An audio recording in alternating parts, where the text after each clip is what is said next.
Olá pessoal, aqui é o Evangelista Jefferson mais uma vez para mais uma pré-aula da nossa revista da editora Betel. A nossa lição de hoje é a lição de número 7, que fala acerca do altar sempre aceso. Eu organizei a nossa exposição de hoje basicamente em 3 tópicos. No primeiro tópico nós vamos falar de maneira técnica acerca do altar sempre aceso, do texto bíblico que fala sobre esse assunto. Em segundo lugar nós vamos falar acerca da adoração contínua, que é o objetivo principal do altar sempre aceso. E em terceiro lugar, nós vamos fazer uma aplicação alegórica para os dias de hoje deste tema, o altar sempre aceso. Mas antes de nós começarmos a lição de hoje, eu gostaria de agradecer você que já se inscreveu no canal. Nós atingimos a marca de 3.000 inscritos. Você que não se inscreveu ainda, se inscreva. Você que já se inscreveu, ative o sininho para você receber a notificação do nosso vídeo.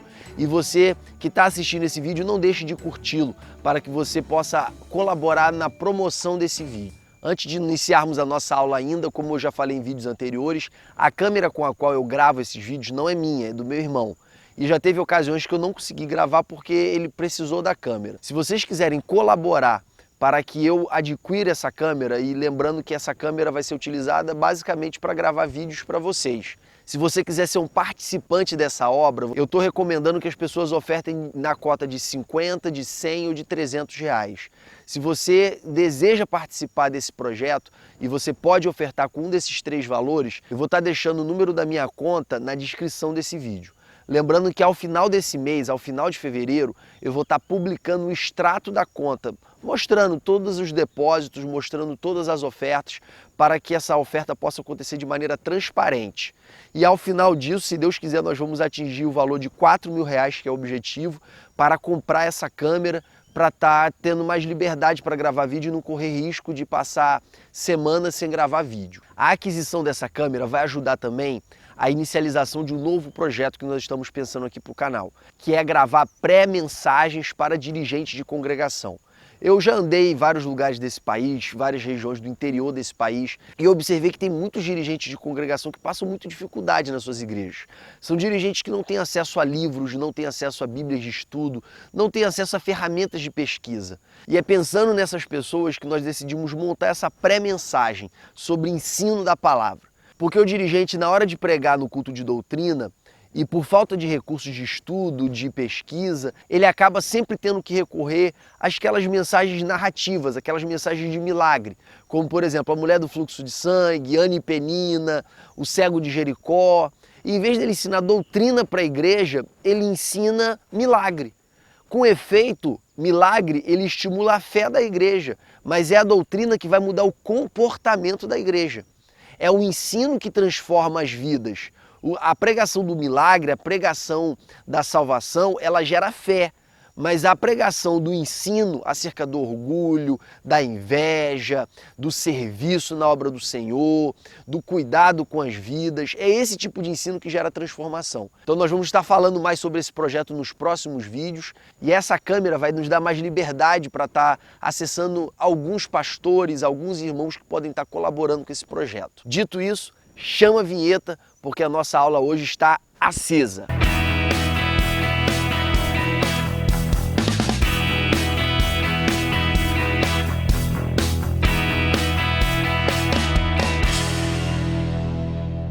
Nesse nosso tópico 1, nós vamos falar acerca do altar sempre aceso, de maneira técnica, interpretando o texto que fala sobre ele. Em primeiro lugar, é importante a gente relembrar que os textos de Levítico capítulo 1 ao 5 e de Levítico do capítulo 6 ao 7 tratam daqueles 5 sacrifícios que nós vimos nas aulas anteriores. No caso do texto que fala sobre o altar sempre aceso, aquele texto ali é a segunda exposição do sacrifício do holocausto. O sacrifício do holocausto vem exposto em Levítico capítulo 1.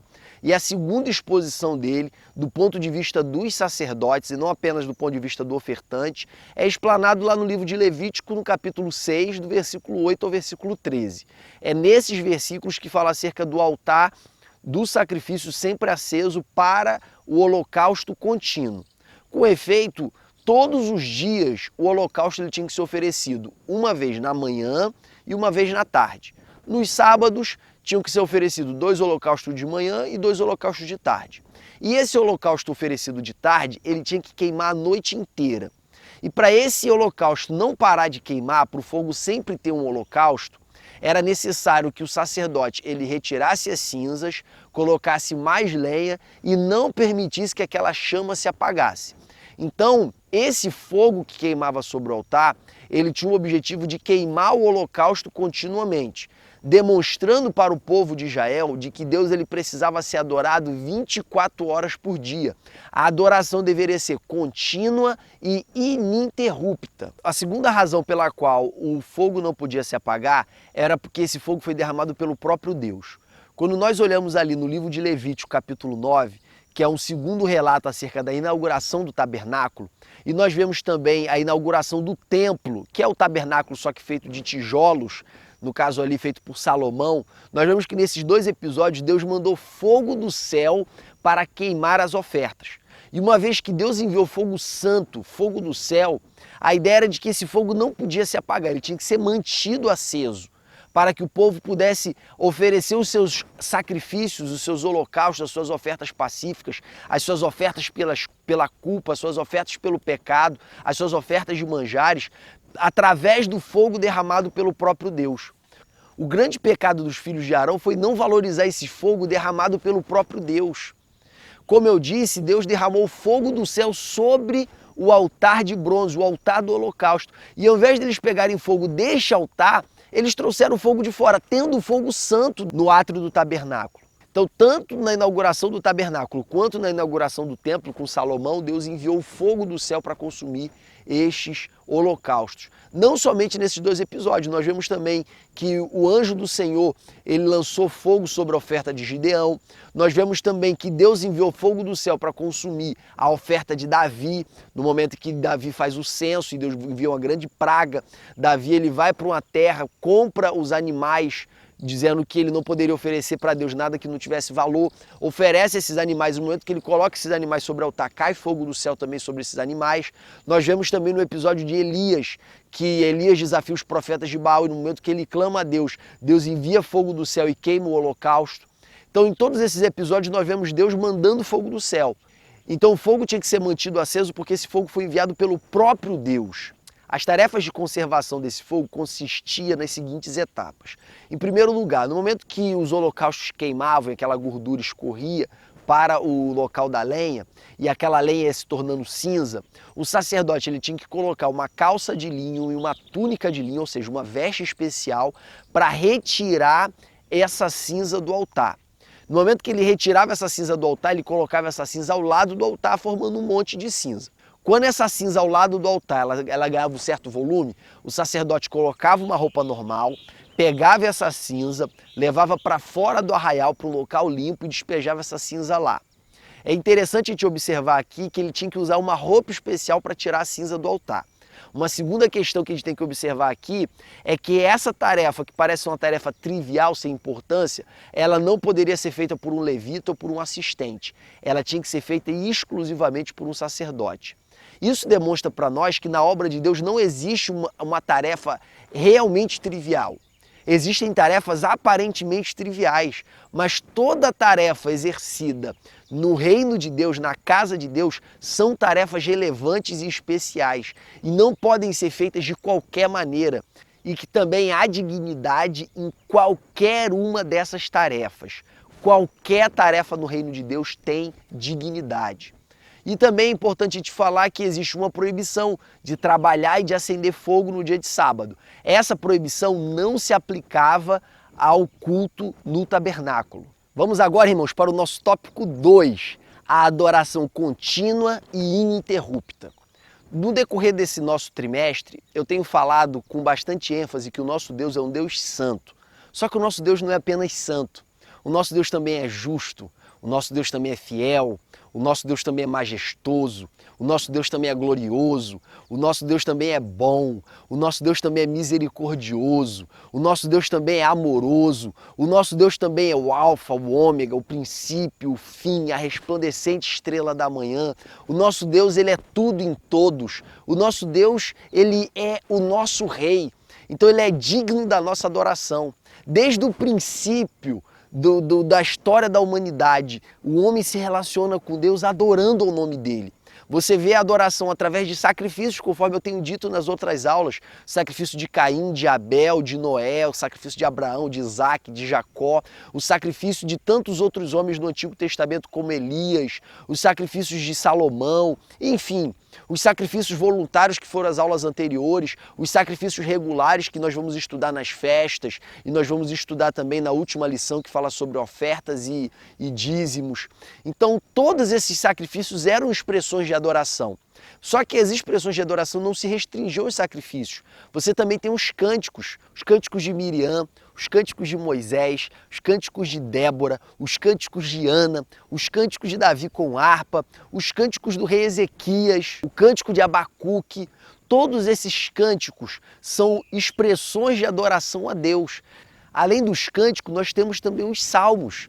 Nós temos, por exemplo, os salmos de Davi, que é o maior salmista da Bíblia. Nós temos o salmo de Moisés, nós temos salmos de Salomão, nós temos salmos de Asaf, nós temos salmos dos filhos de Coré e nós temos inúmeros outros salmos espalhados pela Bíblia e principalmente concentrados no livro de Salmos.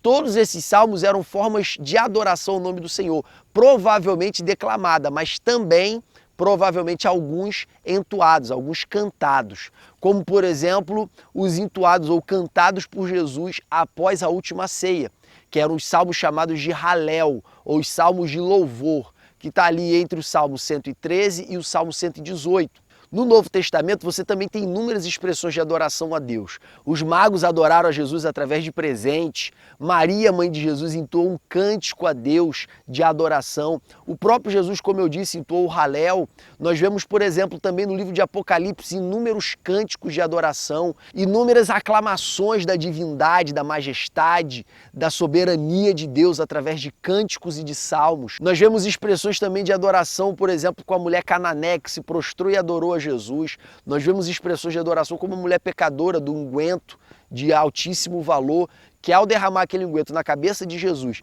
e se prostrar aos seus pés, ela também estava demonstrando expressões de adoração a Ele. Você encontra então adoração tanto no Antigo quanto no Novo Testamento expressa através de palavras, através de gestos como se prostrar de joelhos, erguer as mãos, bater palmas. Você vê também a expressão de adoração através de presentes, como o presente dos magos, como um unguento de puro nardo, como o choro de Ana. Paulo, por exemplo, ele recomenda na carta aos Colossenses e na carta aos Efésios que quando nós estivéssemos reunidos, que nós falássemos uns aos outros com salmos, hinos e cânticos espirituais. Os salmos são essa adoração declamada. Os hinos são as músicas e os cânticos espirituais são cânticos inspirados pelo próprio Espírito Santo, são cânticos espontâneos, são adorações que brotam diretamente do próprio Espírito de Deus e transpassam e são exalados por nós no momento de êxtase espiritual. Irmãos, além de falar da adoração ativa, manifestada dessas múltiplas formas que eu já comentei com vocês, eu quero falar de uma forma de adoração contínua, que está relacionada ao nosso linguajar. O Salmo capítulo 34, versículo 1 diz que o teu louvor estará continuamente nos meus lábios. A oração do Pai Nosso, que é a base da nossa oração diária, ela tem no início do seu relato uma expressão de adoração. Pai nosso que estás nos céus, santificado seja o teu nome. Dando a entender que toda vez que a gente for orar, a gente tem que iniciar a nossa oração adorando o nome do Senhor, exaltando o nome do Senhor, reconhecendo o quanto Ele é santo. Então, esses textos demonstram para nós que tanto na nossa oração quanto no nosso dia a dia, a nossa linguagem ela tem que ser uma linguagem que adora a Deus. E não apenas a gente ter momentos de adoração. Então, quando a gente vai falar com alguém, quando a gente vai conversar com alguém, quando a gente vai expor uma opinião, quando a gente vai expor algo da nossa vida, quando a gente é adorador 24 horas por dia, a nossa linguagem ela evidencia isso. E não há nada mais que deixe isso claro do que um vocabulário de gratidão e um vocabulário de murmuração. Uma pessoa que não é um adorador integral, que não é um adorador full time, ele é dado para a murmuração. O que é murmurar? É reclamar. Ele está no ônibus, ele reclama do ônibus. Ele está no carro, ele reclama do carro. Está frio, ele reclama do frio. Está calor, ele reclama do calor. Não importa o que aconteça, ele comprou o pão na padaria, o pão veio quente, está quente demais, veio frio, o pão está murcho. Ele tem um vocabulário da murmuração, reclama de tudo. essa pessoa não é um adorador full time. Essa pessoa tem lapsos de adoração, tem momentos de adoração. Por quê? Porque o linguajar dela não é o linguajar de um adorador. O linguajar de um adorador é um linguajar de gratidão. Ele vê graça em tudo, porque ele introjetou duas grandes verdades na vida dele. A primeira verdade, tudo que Deus fez é bom. E a segunda verdade, todas as coisas contribuem para o bem daqueles que amam a Deus. Se eu introjetei essas duas verdades no meu coração, o meu vocabulário necessariamente precisa refletir essas duas verdades. Então, tudo que acontece na minha vida, Deus fez tudo bom e todas as coisas contribuem para o meu bem. Logo, eu só posso dar graças. Então, você começa a entender Paulo que diz, por tudo dai graças. Por que Paulo diz por tudo dai graças? Para você fazer isso de maneira mecânica, para você fazer isso de maneira disciplinada? Não, Paulo ele tem por pano de fundo essa compreensão de que todas as coisas contribuem para o nosso bem, de tudo que Deus faz é bom.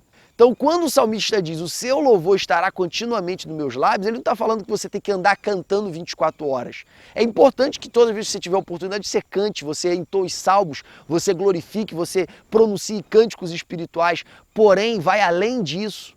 É o seu vocabulário do reino, e não um vocabulário de murmuração e de reclamação. Só que para isso acontecer, você tem que ter uma mudança de mente. Por exemplo, perseguição. Perseguição é algo que faz a gente reclamar. Perseguição é algo que faz a gente ficar queixoso da vida. Reclamando da pessoa que está perseguindo, reclamando do quanto é visado, reclamando do quanto está recebendo pedrada. 90% dos casos de perseguição não tem perseguição nenhuma. É pura insubmissão, é puro orgulho de achar que é o centro das atenções e que está todo mundo contra ele. Então 90% dos casos de pessoas que se sentem perseguidas é balela, não tem perseguição nenhuma. Porém, tem uns 10% que realmente acontece.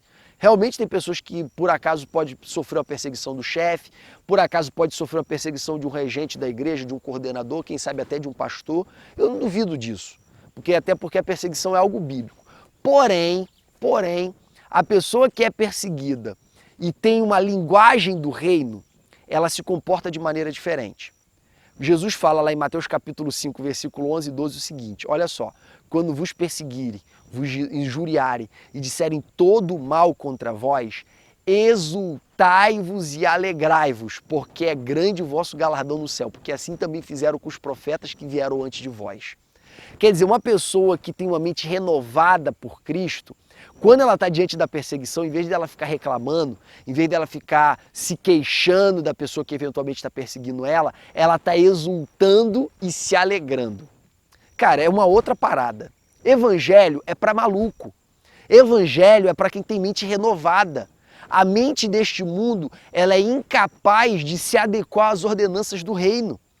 Então você precisa mudar de mente, você precisa ter uma mente transformada para viver nesse novo paradigma, nesse novo padrão do reino de Deus. Você vê esse padrão, ele repercutindo em outros textos bíblicos. Abacuque, capítulo 3, é um grande exemplo disso. No capítulo 1, Deus fala que vai enviar os babilônios para oprimir o povo de Israel, para exercer juízo contra Israel. E Abacuque faz um questionamento, Senhor, o Senhor vai mandar um povo mais ímpio para punir um povo menos ímpio?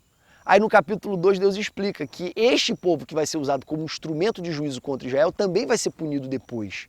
E aí no capítulo 3 Abacuque emite aquele lindo cântico mostrando a soberania, o poder de Deus no início e no final reconhecendo que ainda que a figueira não floresça, que ainda que o produto da oliveira minta, que ainda que as vacas não estejam no curral, ainda que as ovelhas sejam arrebatadas, todavia eu me alegrarei no Senhor e exultarei no Deus da minha salvação. Ele conclui o seguinte, cara, se Deus está no controle de tudo, quando tudo der ruim, ainda assim eu vou exaltar e vou glorificar. Isso é mudança de mente, isso é se deleitar na soberania de Deus, isso é se deleitar nos justos juízos de Deus, seja para o meu bem ou seja para o meu mal, porque eu sei que Deus está no controle o tempo todo e que a sua justiça sempre vai prevalecer.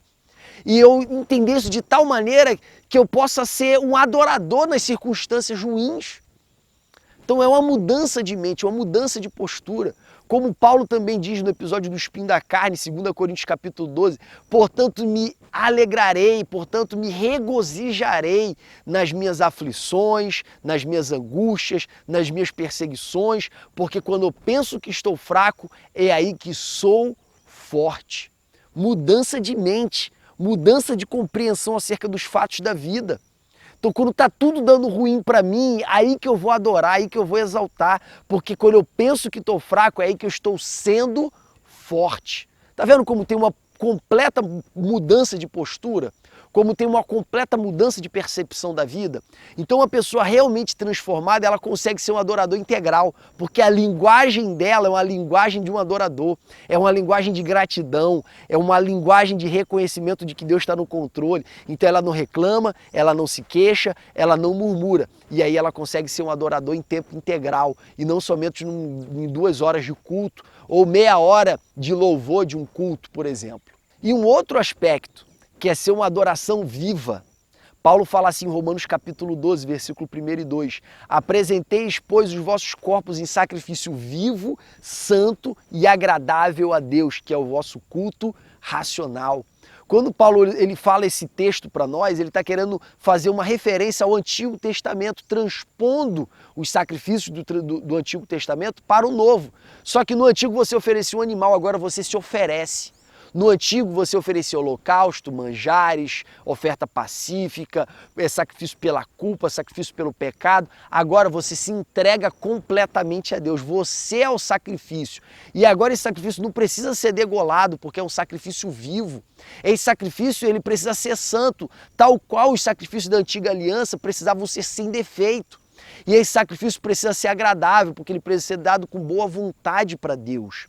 E ao viver assim, você não apenas expressa a adoração através de música, salmos, cânticos, através de se prostrar de joelho ou levantar as mãos. Você não tem apenas um vocabulário de um adorador, você também tem uma vida que te transforma em uma adoração ambulante. Aleluia! Você é uma adoração ambulante. Paulo fala em Romanos capítulo 8, versículo 33, dizendo que quem nos separará do amor de Cristo? As tribulações, as angústias, as aflições, a perseguição, o perigo, a espada. Não está escrito que por amor a Ele nós fomos entregues à morte todos os dias e fomos levados como ovelha ao matadouro? Ou seja, olha o que Paulo está falando. Cara, não tem como perseguição, perigo, espada, fome, nudez, não tem como nada disso nos tirar do amor de Cristo, nos separar do amor de Cristo, porque tudo isso já está no pacote de morrer todos os dias. Tudo isso já faz parte da minha realidade como servo de Deus. Tudo isso já faz parte da minha realidade como seguidor de Cristo que toma sua própria cruz para segui-lo. Então, eu fui reputado como ovelha destinado ao matadouro, pronto para morrer todos os dias. Logo, tudo isso não pode me afetar, não pode afetar o meu relacionamento com Deus. Eu sou uma adoração ambulante, eu sou um sacrifício ambulante. É por isso que Paulo fala também no episódio que ele descreve lá dos alimentos que podem ser comidos ou não, dos alimentos sacrificados, que ele diz, quer comais, quer bebais, façais tudo para a glória de Deus. Não existe tarefa trivial, não existe comportamento trivial. Tudo que você faz, até as coisas mais banais ou aparentemente banais, precisam ser feitos para a glória de Deus. Esse mesmo pensamento está previsto lá em Efésios capítulo 1, versículo 3 a 6, onde Paulo diz que Deus nos abençoou com todas as bênçãos espirituais nos lugares celestiais em Cristo. No versículo seguinte ele diz, e nos escolheu nele antes da fundação do mundo, para que fôssemos irrepreensíveis e amor e santos. E no versículo seguinte ele diz, e nos predestinou para filhos de adoção. E ele conclui dizendo, para louvor da sua graça. Nos abençoou com todas as bênçãos espirituais, nos escolheu antes da fundação do mundo e nos destinou para filhos de adoção. Tudo isso para louvor da sua graça. Para que durante todas as eras futuras, os anjos, os arcanjos, os serafins, os querubins e todos os seres existentes possam olhar para a igreja e dizer, cara, esse Deus, Ele ama. Esse Deus, Ele ama. Esse Deus é misericordioso, esse Deus ele é cheio de graça e durante todas as eras futuras a graça de Deus possa ser louvada por causa de todas as bênçãos que ele manifestou nas nossas vidas. Então nós somos adorações vivas, nós somos adorações ambulantes. Mas não é porque nós somos sacrifícios vivos que nós deixamos de oferecer outros sacrifícios para Deus. Hebreus capítulo 13, eu vou falar sobre esse texto quando eu falar acerca do dia da expiação, eu vou aprofundar esse texto. Ele fala acerca de alguns tipos de sacrifícios que ainda devem ser apresentados hoje. Ele fala, por exemplo, do sacrifício de louvores, que é o produto de lábios que adoram o nome do Senhor. Ele fala de sacrifício como beneficência ou benevolência, que é ajudar os outros. Ele fala de sacrifício como comunicação, que é compartilhar o que você tem com os outros. Ele fala que esses gestos, essas atitudes, são sacrifícios que você oferece a Deus ainda hoje. Ou seja, ele espiritualiza os sacrifícios do Antigo Testamento. Já não são mais animais, já não são mais manjares. Agora são comportamentos que você oferece a Deus como sacrifício. E o próprio Pedro fala disso em 1 Pedro capítulo 2, versículo 5, que Deus ele nos constituiu como sacerdócio santo para que possamos oferecer sacrifícios espirituais ao Senhor. Então todas essas expressões de adoração que eu falei nesse tópico 2, todas essas formas de adoração são adorações que nós, como sacerdócio santo, como sacerdócio real, oferecemos a Deus, não no plano físico, mas no plano espiritual. Então tudo isso, expressões de adoração, linguagem de adoração, sacrifício vivo, sacrifício manifestado em gestos específicos, tudo isso pode ser englobado como uma única categoria, como sacrifícios espirituais, oferecidos por esse sacerdócio real constituído por Deus. Todas essas são formas diferentes de expressar um sentimento que sai do coração. Ele tem que partir lá de dentro. Por isso que o próprio Jesus disse que os verdadeiros adoradores adorarão ao Pai em espírito e em verdade. Ou seja, em espírito, brota do profundo do nosso interior. E em verdade, em sinceridade, ou conforme a verdade. Não é de maneira contrária às Escrituras e não é de maneira hipócrita para os outros verem. Então a forma externa pode variar, mas o sentimento ele tem que ser o mesmo. É essa devoção, é esse reconhecimento, é essa adoração que nasce dentro do nosso coração e se exterioriza de diversas formas diferentes, exaltando e glorificando o nome do nosso Deus. E tudo isso junto, a gente pode dizer que é a nossa adoração contínua e ininterrupta, tal qual deveria acontecer com os holocaustos na antiga aliança. Por fim, irmãos, no nosso tópico 3, nós vamos fazer uma aplicação alegórica da nossa lição de hoje para os nossos dias de hoje. No que tange a interpretação, a hermenêutica, a exegese, o texto de Levítico capítulo 6, do versículo 8 em diante, tem pouco a nos oferecer. Ele não tem muita coisa para se desenvolver, então isso pode tornar a sua aula um pouco rápida demais. E aí, como forma de ampliar a sua aula, você pode fazer interpretações alegóricas do texto de manter a chama sempre acesa. Como, por exemplo, manter o primeiro amor sempre aceso. É a palavra lá de Apocalipse capítulo 2, em que Deus fala para a igreja de Éfeso que eles tinham perdido o primeiro amor, eles tinham que voltar ao primeiro amor. Você pode falar também da chama pentecostal, que é a chama do Espírito Santo manifestada no dia de Pentecostes, que tem que permanecer sempre acesa, para a gente sempre estar cheio do Espírito Santo e nunca se permitir ficar vazio, e nunca se permitir ficar sem sentir a presença dele. Você pode falar também acerca do amor ao próximo, do amor uns aos outros, do amor dos pais em relação aos filhos. Jesus falou que nos últimos dias, por se multiplicar a iniquidade, o amor de muitos se esfriaria. Em tempo de frieza é muito difícil manter a chama acesa. Em tempo de frieza é muito difícil manter o Espírito Santo aceso. Em tempo de frieza é sempre difícil manter o amor aceso. Porém, a gente precisa trocar a lenha. A gente precisa tirar a cinza e renovar a lenha para que essa chama não venha se apagar. E o que é trocar a lenha? É buscar em oração o Espírito Santo, é buscar em jejum, é se consagrar. O que é trocar a lenha no amor? É sempre buscar a pessoa amada, é sempre procurar manifestar carinho, é sempre buscar manifestar afeto, é sempre buscar manifestar cuidado. Porque quanto mais a gente manifesta carinho, quanto mais a gente manifesta afeto, quanto mais a gente manifesta cuidado, mais o amor é desenvolvido nos nossos corações. É dando que se recebe, é praticando que o amor se desenvolve. Então, nesses tempos de frieza, a gente tem que ter uma preocupação extra em estar renovando essa chama, estar colocando lenha nessa chama para que ela jamais se apague. Você pode abordar também esse tema falando acerca da escola bíblica dominical, e aqui eu quero que você se desperte para isso, você professor. Você não pode deixar a chama do prazer de estar na escola bíblica se apagar no coração dos seus alunos. Você precisa manter essa chama acesa colocando a lenha da oração, colocando a lenha do jejum, colocando a lenha de uma excelente preparação para dar uma aula interessante, colocando a lenha da propaganda, pedindo para o pastor anunciar no culto público, principalmente no culto de domingo, a escola bíblica dominical. É anunciar através do WhatsApp, é anunciar através do Facebook, é sempre estar lembrando os alunos da aula para que eles venham estar se lembrando de participar da classe. E assim, fazendo dessa forma, você vai estar capacitando os seus alunos para ser um adorador em outras circunstâncias da vida, porque nada pode acontecer fora da palavra. Inclusive a adoração ela precisa ser em verdade, para ser em verdade ela precisa ser conforme a palavra. Fora da palavra não tem adoração genuína e não existe um ambiente tão propício quanto a escola dominical para difundir a palavra. Então, irmãos, esse é o nosso tópico 3 que fala da interpretação alegórica para os dias de hoje acerca dessa mensagem de manter a chama sempre acesa. Eu, Jefferson, particularmente considero mais técnico aplicar essa mensagem do fogo aceso para os dias de hoje falando acerca da adoração contínua, porque é nesse contexto que essa frase é dita.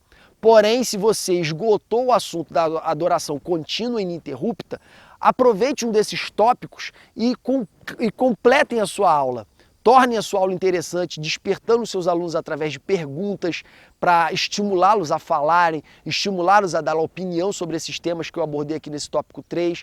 E eu tenho certeza que fazendo assim a sua aula sempre vai ser uma aula dinâmica e sempre vai ser uma aula prazerosa.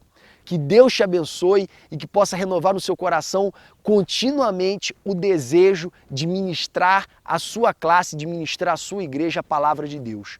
Esse é o desejo do meu coração para você, em nome de Jesus. Amém.